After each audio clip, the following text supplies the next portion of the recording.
Hello, and welcome to American Dreamland. I'm Max Chavez. I'm Christopher Locken. I'm Misty Stone.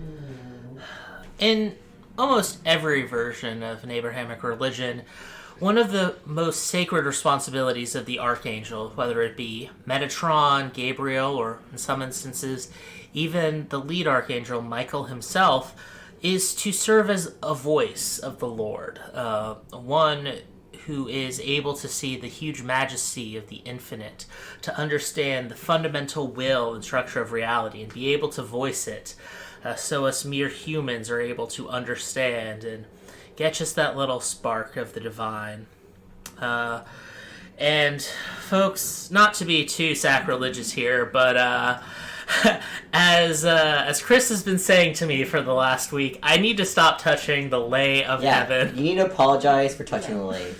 And Chris can attest, he's been mad at me ever since I touched the lathe in March. I can't believe this is going to become a reoccurring bit. This is now the third episode I have mentioned a horrible drug trip I had in March.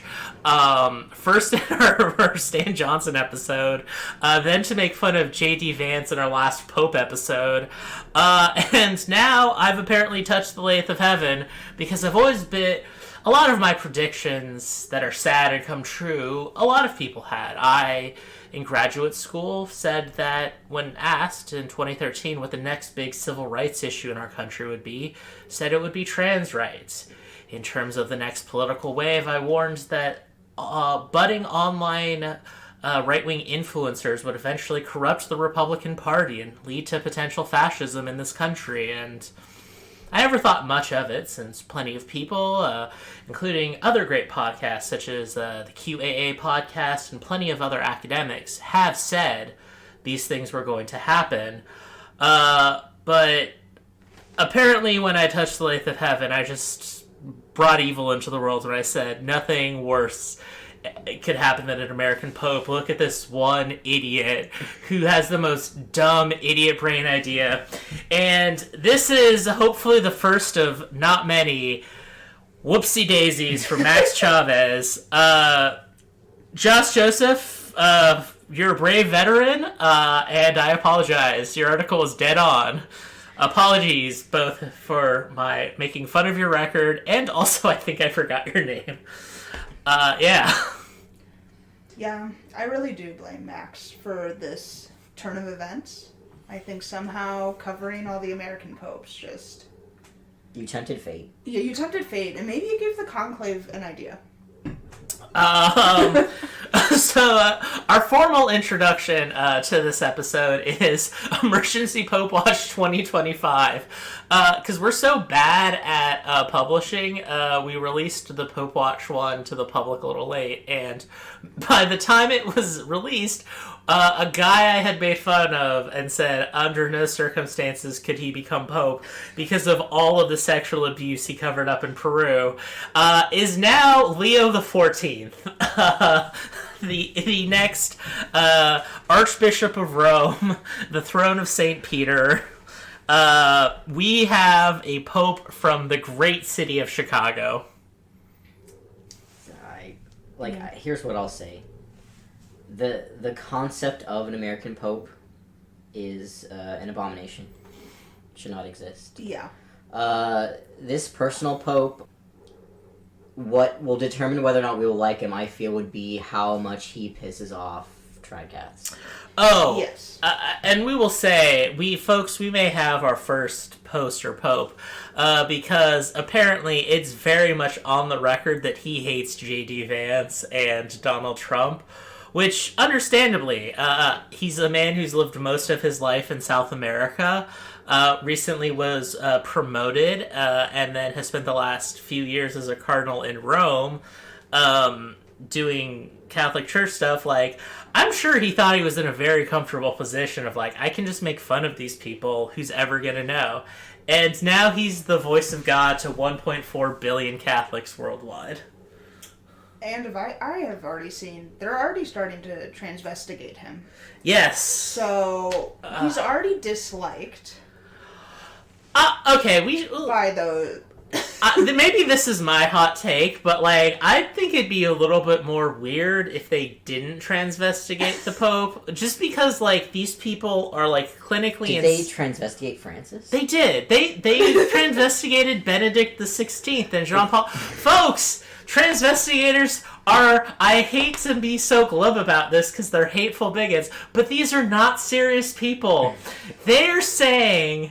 Famously trans man actor Elliot Page is a cis man, and yeah, like someone who may have had the most public transition in our society. And I don't just mean it's all of them. It's all of them. It's everyone except the people. Yeah, that are doing the transvestigating. Yeah. So there's only like 6 cis people in the world. Yes. Wow. Gender's a lot more complicated than I thought. I will say, from all the information I've gathered about him, he is more conservative than Francis. Yeah. Yeah. He's still pretty progressive on some social justice issues, but from what I'm seeing, I guess he's a big fan of women in the church, which is good. Yeah. I guess. I will also say is of the 3 American candidates I mentioned, I will say that, honestly, being a part of an institution where some terrible things happened in a notoriously corrupt institution that you didn't personally stop is, I think, much better than being an active COVID denier and having your mentor being, like, the one priest who did so much sexual abuse, the church was like, we gotta kick this dude out. Like... Of the 3 I mentioned, at least it was him. Right, yeah. I think he was, out of the 3, the best choice. And we probably should have known that, like, covering up sex abuse is just par for the course for the Catholic Church. I mean... That's just it's the Catholic Church. It's kind of like a Pope test. You have to be like, can you hold on to the secret? And then... I'm going to just try and make this a little bit whimsical because this is such a dark and sad subject. It's like, you've seen the worst thing a human being could do to another human being. If you can cover that up, we can show you the real cool stuff. Like Area 51 of the Vatican. Like, at the end of the Pope's Exorcist, where they take him to that MIB style thing, it's like, oh, we gotta fight the 144 demons. Like, that's like the cool stuff. Can we now get a sequel to The Pope's Exorcist? Yes. They can make it sexy and American by just being like, it's a remake, and it's like the hot new American Pope. He needs a new exorcism thing. But now that we have an American Pope, we're going to have to do a review of the new Pope, right? Oh, I mean, I will say... I will use, just so you all know what you're getting into, folks, I will use any and all excuses to talk about the wonderful HBO series from 2016, The New Pope, starring Jude Law. Even when we're not talking about Catholic episodes, if I see an in to talk about the young Pope, I will. Oh, it's the young Pope. I was the new Pope. Okay, yeah, there's... both are amazing. Here's the thing, is that... it's hard to say which of the 2 is better, because with the new Pope... Was the new Pope the 2nd season? The new Pope is the 2nd season, because, spoiler alert, the young, sexy Pope has a heart attack and then is put in a medical coma. So, fun fact about the new Pope, just super spoiler alert, there's actually 2 new Popes in the new Pope, because, so, the young Pope has a heart attack, he's in a coma, and everyone's like... oh, who's the Pope? So they're like, I guess we have to elect a new Pope. So they don't know what to do, so they elect the arch-confessor of the Vatican, which is the guy who hears all of the confessions of the cardinals. and they make him the Pope, and he says, I'm gonna be Francis II, and then he just turns the Vatican into a refugee camp for, like, the Syrian Civil War, and says, like, also, I'm gonna give away all the church's money to the actual poor, and then they're like, we gotta kill this guy. So then they assassinate the Pope, Jean Paul I, and then they're just like, why don't we elect a British aristocratic heroin addict who's sad that his twin brother died, whom he thought was the better priest? Yeah, we should make him Pope, even though he has been completely absent from the church for the last 10 years. Wow. I will be really, really offended if these Trad Caths start a new schism. Is that because it's, like, the one cultural thing you're proud of? Not really proud, but just, like, they're just doing because they hate women. I mean, I'm sure, like, Martin Luther did have a thing about the Virgin Mary, which sus, like, pretty, like, wow. Yeah, I mean... But I feel like his like, overarching reason wasn't like, I hate women, so I need to break away from the Catholic Church. Let's just be here. The American Dreamland podcast in no way actively supports all of the views of Martin Luther. Of course not. But we, and I know, I'm sorry if I'm veering into the drill tweet territory. I apologize. You do not have to hand it to ISIS territory. But I will say, it's like, say what you will about Luther, is like, he had genuine ideological differences, and unlike a lot of, literally almost everyone I mentioned in the last episode by name, I would bet money Martin Luther actually believed in God. Unlike at least 3 popes.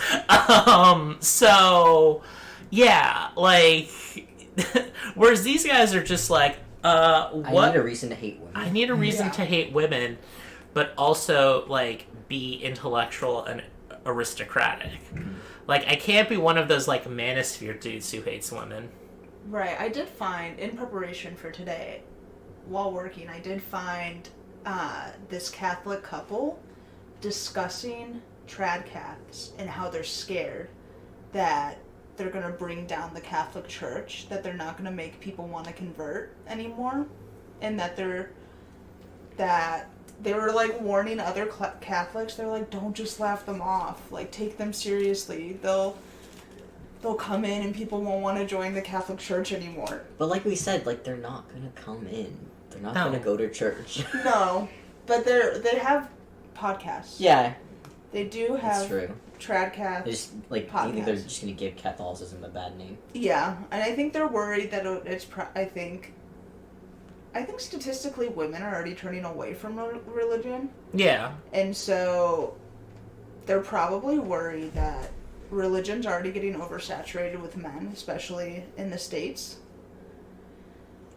And so they're like, all of our work trying to convert people is being undone by these manosphere podcasters. Well, I mean, listen, I mentioned it in our original Popewatch episode, is that, like, I'm sorry, like, if there is a religion that is meant to, like, societally, like, to turn incels into actually people who benefit society and to give them a purpose in life, it's the Catholic Church.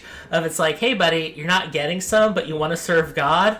Oh boy, do we have a lot of jobs for you. And instead, what these people are doing is like, I'm going to devote everything of my life to God, and I'm not going to fuck these floozies or whatever. And they're like, okay, do you ever think at any point you might want to become a priest? And they're like, no, because then I'd have to help poor people and have empathy. Why would I want to do that?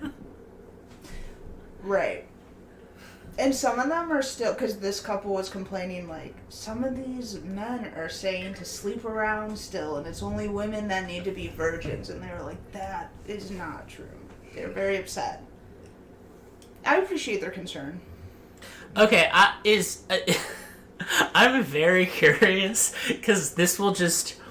it's not a good answer, but there's a right answer that makes me think maybe there's some hope, and there's an answer that's just like, what's the point of, like, anything anymore? Which is, when they say that it's wrong for men to sleep around and only women have to be virgins? Is it because they believe in universal sexual purity and it's wrong that men are catting about and going around town? Or are they saying, like, listen, ladies, you can get poked a little bit, it's fine? No, I think they were saying no one should be poked. Right, okay. Like, no one should be poking or being poked. And it was interesting. They were like, they blame everything on feminism, but they weren't being pro-feminism. They were like, it's not. They were like walking around this weird, like they themselves being like, we don't support feminism, but we also don't blame feminism for the downfall of religion. It's these people who, like, know the game, and by game I mean, like, not freaking out normal people. Because here's the thing, is, and this is maybe a little semantical, but it's like, the typical average American doesn't like feminists, who they view as, like, kind of screechy, judgmental, moral people, but they actually probably have pretty positive views about feminism. Because it's just like, how about women are equal? And they go, okay, cool. And they just don't like being hassled, would be my, like, armchair psychology thing for it. So they have to, like, play the game of, it's like, oh yeah, we don't dislike these annoying people too, and also the values they stand for. People go like, wait, what? Whereas, so they have to, like, speak carefully because they don't want to scare off the normals. But, like, you know, I just feel that, like, yeah, oh, by the way, the devil is real. I fight him on a regular basis. Feminists are actual demons. So if you get the Doom shotgun, the Lord says, have at it. Yeah. I mean, I do feel for them. I think on some level, normie Catholics understand too that you have to progress with the times if you want to keep your church membership up. It's not even just church membership. It's just like, how many people say, I'm not going to disagree with the Pope on anything, but also I'm going to regularly use birth control? Right. And it is a little psychotic to be Roman Catholic and be so anti-Pope, right? Like, not that long ago, like, the Pope's the head of everything. I mean, like, it's, like, you know, everyone always points to, it's like, oh, there's always a debate, like, Dante put popes in hell. It's like, yeah, popes that had been dead for, like, hundreds of years. Or, like, I think the most recent pope he mentioned in the Inferno was, like, the political arch nemesis of the then current pope. So it's not like he was, like, oh yes, he's attacking the church. It's like, no, he could read the politics, and it's like, this will let the church people, like, be saying, no, these popes were bad for these reasons. You're cool, Medici, or whoever. But I don't know, I guess we'll see. Why do we think they picked an American? Apparently, there was a big thing about, like, there's consistent reporting about how this was going to be an interesting conclave, because just the general globalization of the church, and the fact that so many of the cardinals had been made by Francis, it was kind of like they didn't know each other, and there was a lot less kind of like institutionalism or, like, you know, fraternization than in, like, previous Vaticans or papacies. So, like, everyone was just like, oh, there's not the same blocks or the same social relationships and dynamics as, like, the last papal election. So everyone just said, like, yeah, it was just really chill and cool in the pre-conclave. And then, like, we voted him on, like, the third ballot. I don't like it. It's, you know, to quote the great Hassan Piker, it's like, it's wrong that the Pope knows what deep dish pizza is. Yeah. Which I should also say, and I'm going off of, reporting off of the great website Defector. Definitely check it out. Is we have our first papal controversy. Happened a mere few hours after the election of our new Holy Father, and that is because we have our Chicago Pope. That apparently the Chicago Cubs released a statement saying how they were so happy that the Pope was a Cubs fan. Later, his family came out and released an official statement saying that actually the Pope is a White Sox fan. And then now we've seen footage of like Game 1 of like the 2005 playoffs of him and just decked out in White Sox gear.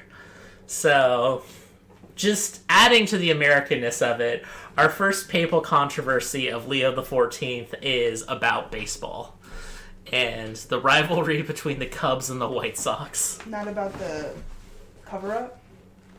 That happened in Peru. Americans do not care about Peru, okay? Okay. Let's face it, Americans are not worldly. People were mad at Pope Leo XIV because he gave his opening remarks in Italian. You know, the language that every pope ever has spoken fluently. How dare he? How dare he? He should have known better, honestly. He's American. Yeah. He should have just started, he should have switched it up. Mm-hmm. Do it in English. Because as we all know, Latin, not important in the Roman Catholic Church. Never. In fact, Trad Caths, they deserve to be mad because they're totally not trying to get Latin Mass back or anything. So, we have an American Pope. It's weird. I don't know. It's just like, why did we make it our problem? Like, and, you know, Chris, I know you really don't want it, but like, is it... I know you don't... You just are like, no, schisming is our thing, and we had versions for it.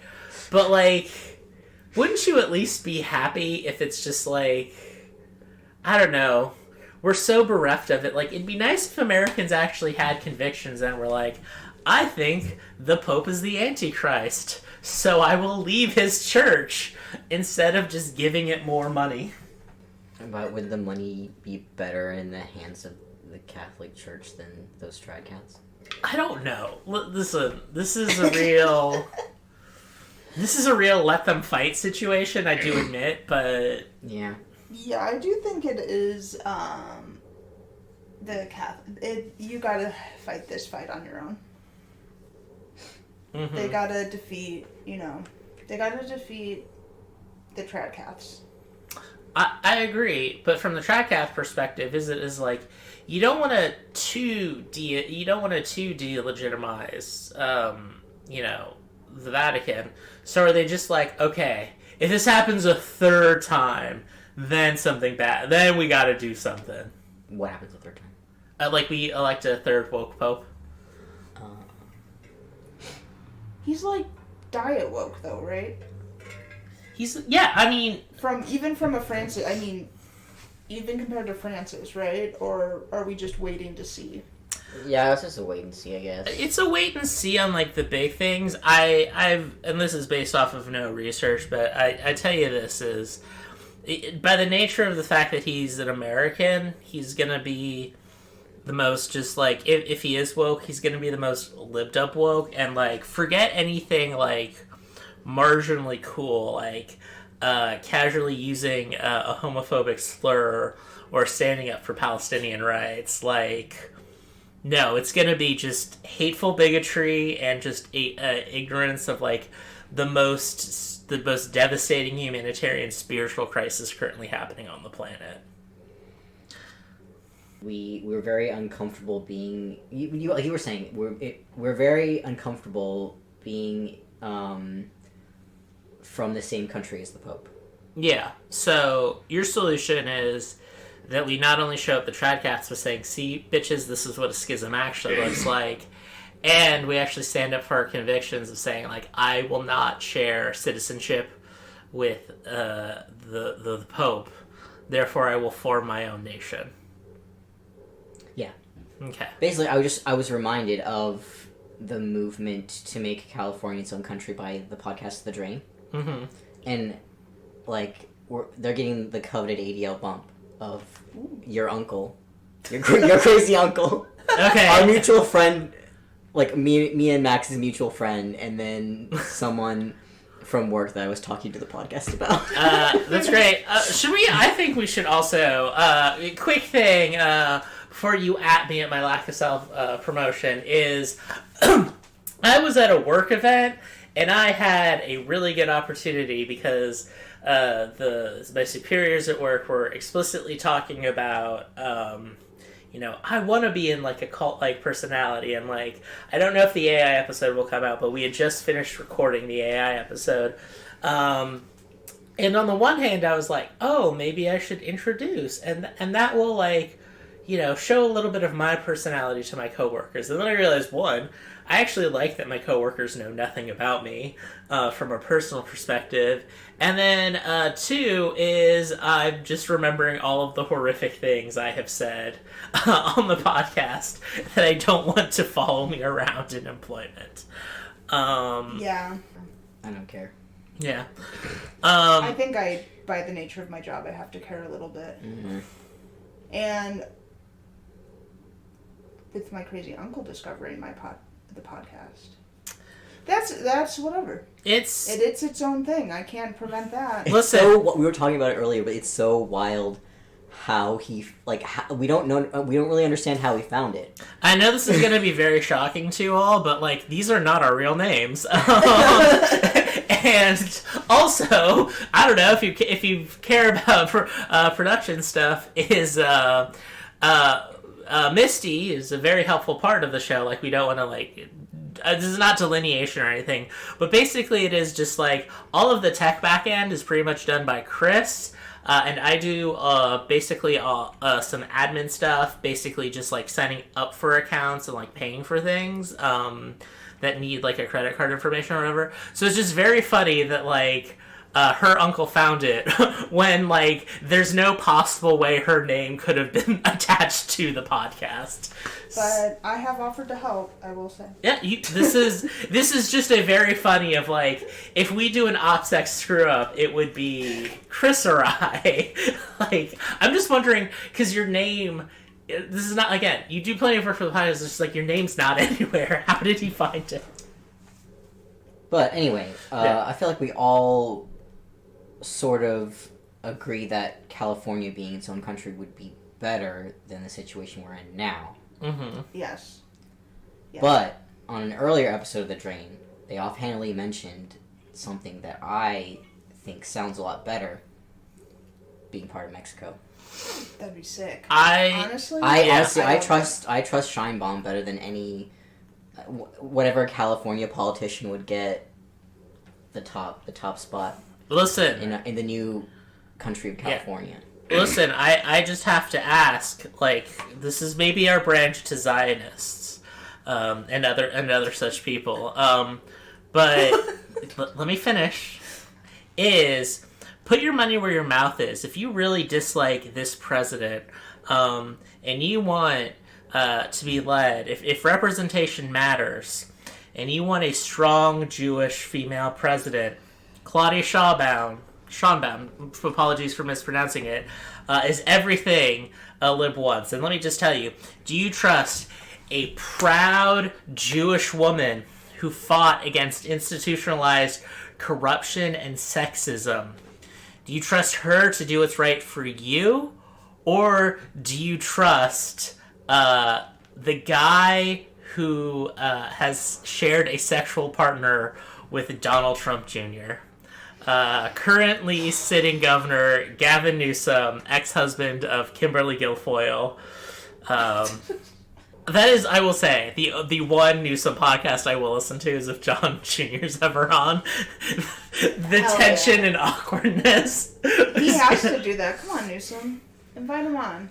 I mean, yeah. Talk about how you're, Being part of Mexico, I personally would like the laxer regulations on the access to prescription medications. Uh-huh. Yeah. That would be, and again, maybe this is a way to do it, because if there's one thing that Obama ruined, it was easy access to prescription medication. I have to go on a rant about insurance. Let's do this. So, ever since I turned 26 and had to get my own insurance, I've basically had to change insurance. It feels like at least every year, almost, because like I'll get a full-time job where it'll give me insurance. I'll lose that full-time job.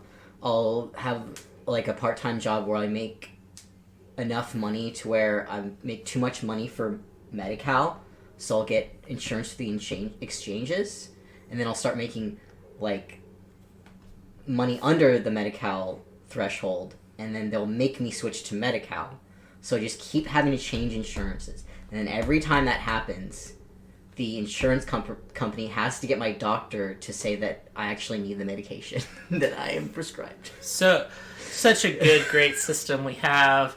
And it's that kind of bureaucratic thinking that is exactly what the Vatican needs right now. Dear God, yeah. God, I cannot deal with the fact that the Pope was at a White Sox game.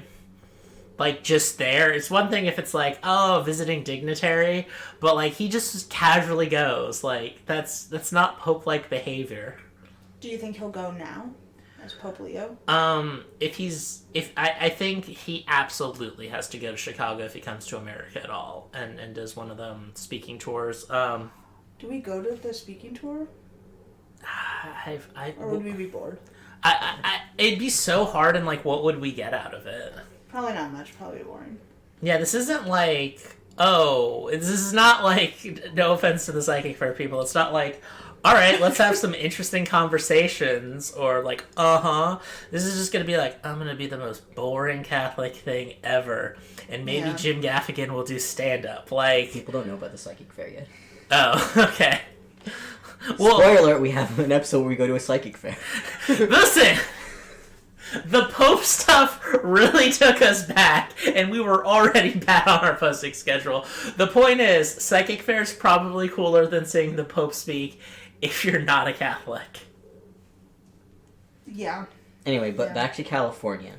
So, you have the in for the Jewish Zionist community, right? Mm-hmm. Don't you want a proud Jewish woman? And even a little bit of conservatives is, you know who has really tough immigration policies? Mexico on their southern border. We could get the strong southern border if we joined them. True. Yeah. And you might think that all the white hicks up in the north would never accept being part of Mexico. One thing that we love up here, not me personally, I've never shot more than a BB gun, but we really love our guns up here. Quick vibe check. Misty, have you fired a gun? No, I've only held one. How am I the most alpha one here when it comes to guns? I grew up in a very anti-gun household. Yeah, I mean... And then me being around guns as a teenager was just my friend's brother shooting in their backyard. Anyway, we love our guns up here. Mm-hmm. And I haven't really looked this up, but I'm pretty sure Mexico has laxer gun laws than the state of California does. I'm willing to just prescribe, just put that out there, even if it's not true, because that's what I want the Northern California to believe. Yeah, right. Yeah. Yeah, just let them believe. I gotta be honest. If you're the type of person who's like, will my gun collection be okay if I move to another country? You're already committing some felonies. So we'll just keep it under the cable. I don't think the federales are going to want to like come up and investigate. But yes, I will just tear it down. Please, Mexico, invade California. Put your Vice El Presidente in Sacramento. Will be great. One thing I would be wary of would be if we include Silicon Valley. I feel like they're just sort of, their money might just sort of corrupt both Mexico and like California being part of Mexico. Yeah. They just become the new power center, and that would be like worse, I feel. On the one hand, I will say that anyone who has paid any kind of attention over to Mexico and North America over the last 50 years has seen what an abject failure neoliberalism has been and how badly the Mexican government is being able to handle it. I guess my counter would be, at least Mexico has a history of the balls of just nationalizing an industry when they need to control it. So, probably much more likely to happen in a country that has nationalized its oil and phone companies than here. Yeah. Yeah. Also, get better dental, cheaper dental. Yeah. You don't have to go down to Tijuana anymore. Yeah. Yeah. I mean, come on. No passport to go to Baja? Yeah. Ooh. Hey, folks. We're talking to a very particular type of white person right now. We know you got a passport and are doing this whole rigmarole because you just want to go to Sammy Hagar's restaurant. Because he doesn't have them up in here in America. It's only in Cabo. That's why it's called Wabo Cabo. Where you can just drive and go to Cabo and see Sammy Hagar is if we're the same country. Also, for all my vegans, Mexico City is one of the top vegan cities in the world. Nice. And for a different type of white person, Jesse Ventura lives there part of the year. Ooh. I say we do it. Yeah. I say we start that movement. Mm-hmm. This is not at all an elaborate thing for us to just justify us being weird expats in Mexico at all. Just like in the movie Queer. Oh, God, okay. The American Dream would like to explicitly say that if one or more members of the podcast move and live in Mexico as expatriates, under no circumstances will it be like whatever the fuck William S. Burroughs was doing.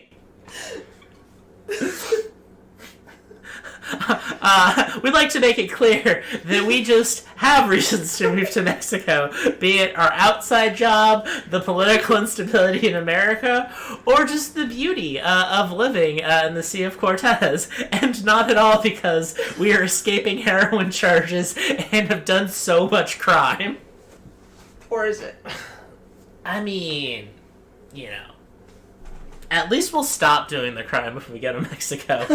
We won't leave because of crime we did in America, and then you know what I should do? Shoot my wife in the head. That will totally work. So I'm all for it. I do not want to share citizenship. And I think I can pretty safely say now that this is if we become part of Mexico, then I think for the rest of my life, I do not see a situation where I am in the possibility of sharing citizenship with the Pope. Because, obviously, I don't think I'm going to be, have any... If I'm already living in Mexico, what are the reasons I would need to live in, the Philippines or whatever?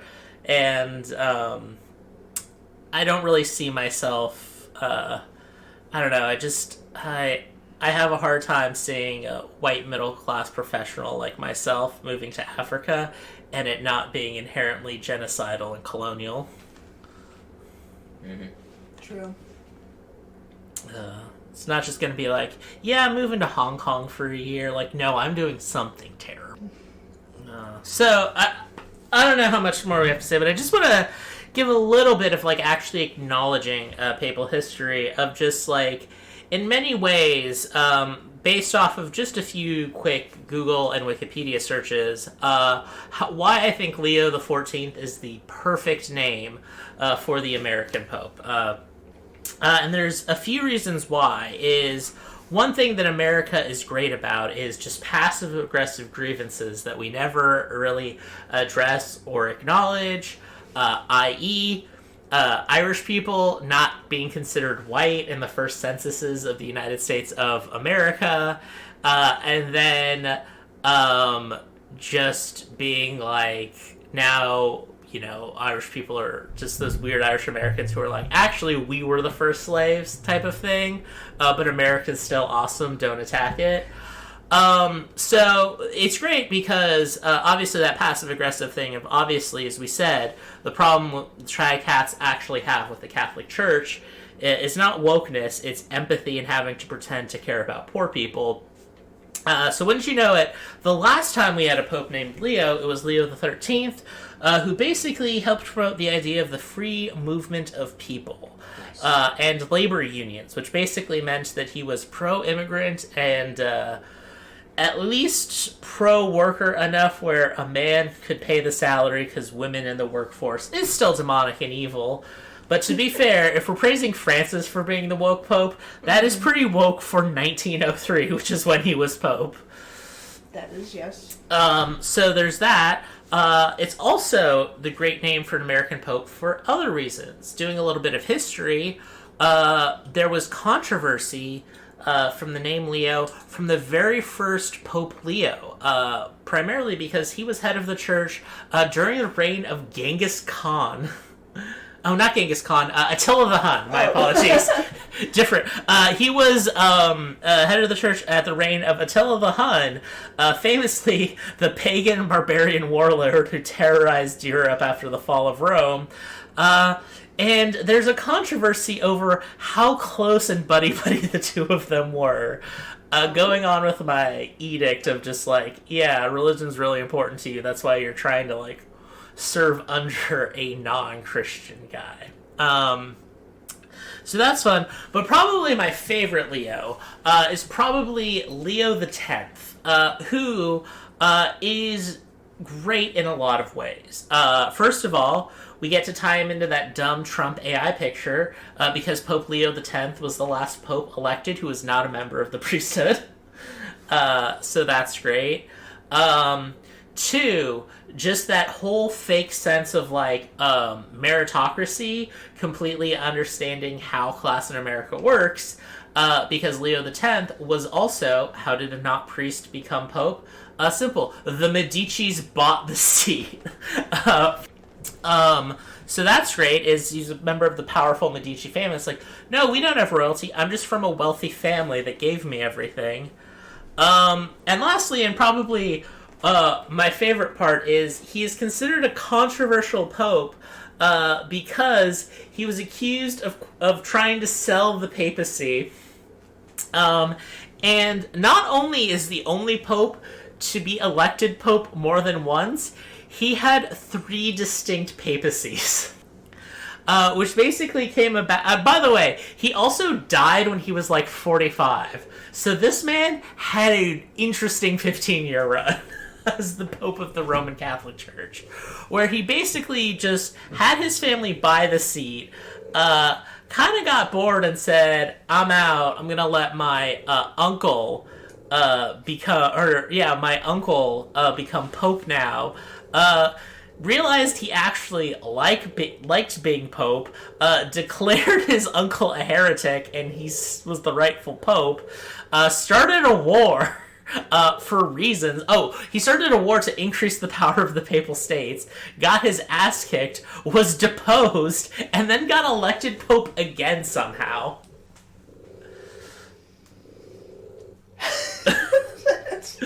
So... I can imagine just being, like, an Italian dude in, like, the 15th century or whatever this was happening, and just being like, do you hear? A guy just bought the papacy. What? Yeah, he just bought the papacy. Oh, you mean a priest from a rich family? No, he was just a guy, and now he's the pope. Huh, that's super weird. I guess he's not the pope, but now he's starting a war, and he wants to be pope again. That's just what politics are now. Like, what is going on? What are, like, the beliefs? Anything? It's just, like, who knows? But it's very fitting that, given the histrionics of some of the past Leos, it's only fitting. In a lot of ways, we never change. Nope. The more things change, the more they stay the same, except... it's a lot more unhealthy for you, and the drugs get better. Right. Alright. I'm just... hopefully this will ruin any kind of lathe of heaven. I'm gonna just say that he's actually my prediction is he's actually a super woke pope. He's gonna mess with the actual Vatican deep state, and he's gonna be a very short-lived pope. And then we're just gonna get an accelerated version of the new pope, including a scandal of how a former worker at the Vatican was running a brothel operation for rich people so that their mentally disabled sons, who also have uncontrollable hair growth, are able to have sexual relations with women. Yes, that is a subplot of the HBO series The New Pope. I think you already brought that one up. Okay. A mentally challenged monkey brothel? Like, how is that something that is created and not just, you should go to therapy, dude? Maybe it has some basis of truth. Maybe that's what you see in Vatican Area 51. With that, for American Dreamland, I'm Max Chavez. I'm Misty Stone. I'm Christopher Walken.